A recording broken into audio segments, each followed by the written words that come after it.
हारा हो गया अगर काम की करतो पिछों लाल मार दो हां मोंटू का ना चाह देता है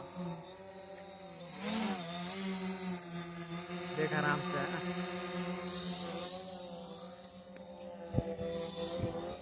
तो वीडियो स्टार्ट होने थे वीडियो बन गई स्टार्ट कर दो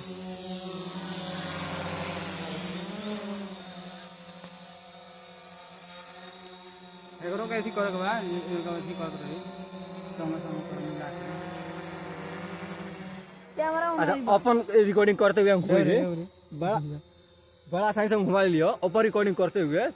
पीछे घुमा के ना ना ऊपर रिकॉर्डिंग होके चाहिए कितना गोल घुमाओ तो ऊपर रिकॉर्डिंग होके चाहिए आप हां रुक जा पहले वो कैमरा रोटेट कर देना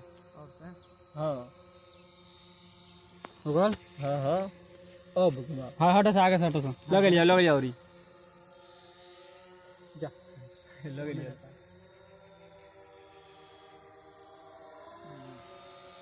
अब घुमा इतना को वाह हां ठीक बा देखिए हाय हाकर बनवा अब तू